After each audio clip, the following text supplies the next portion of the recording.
আপোনালোকৰ নিশ্চয়কৈ মনত আছে মহাত্মা গান্ধীৰ সেই তিনিটা বিখ্যাত বান্দৰ। বহুতেই হয়তো ভিডিঅ' যোগেদি দেখিছে আৰু বহুতেই কিতাপত ছবি আকাৰত দেখিছে।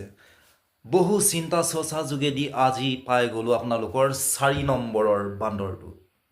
গতিকে আজি সেই 4 নম্বৰ বান্দৰটো চাম। গতিকে আপোনালোকে চাই কেনেকুৱা পাইছে কমেণ্ট কৰিব আৰু লগতে সকলোলৈ শ্বেয়াৰ কৰি দিব।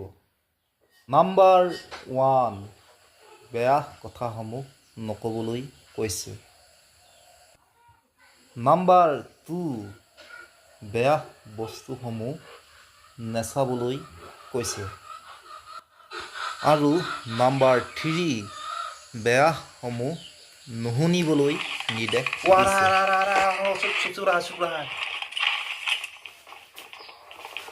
Thank you, Justin, thank you. वो बड़ा हथियार लगा रहा है। मारो। हाँ, thank you. हाँ, सुन रहा है।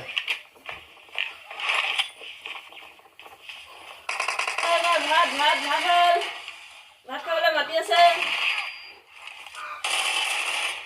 ভাত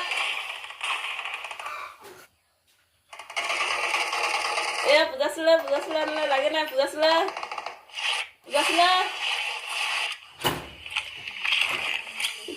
দেখিলে নে 4 নম্বৰৰ বান্দৰটো? মানে এই 24 ঘণ্টাই গেমত বিজি, নতুবা মোবাইলটো কিবা কিবি চাই বিজি। ই মানে না ভালকৈ কথা কাৰোবাৰ লগত কয়, না কাৰোবাৰ কথাবোৰ শুনে, না ভালকৈ কাৰোবাক চায়। মানে সময়ত ই খাবলৈও পাহৰি যায় আৰু কিবা ভাল বস্তু এটা দিলেও ই ল'বলৈও মানে সময় নাপায়। ইমানেই ব্যস্ত এই মোবাইলৰ লগত ইমানেই ব্যস্ত হৈ গৈছোঁ মানে আমি প্ৰত্যেকেই ইমানেই বিজি হৈ গৈছোঁ।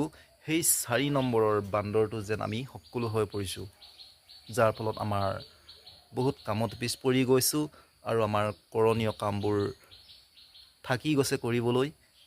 আমাৰ মানে বহুত লোকচান হৈছে, আমাৰ সময় লোকচান হৈছে, কামৰ লোকচান হৈছে, আমাৰ জীৱনটো লাহে অপচয় হৈ গৈছে। মানে ভাল কামত খটাব পৰা নাই, জীৱনটো লাহে অপচয় হৈ পৰিছে। সেই 4 নম্বৰ বান্দৰটো যেন আমি প্ৰত্যেকেই আজি হৈ পৰিছোঁ।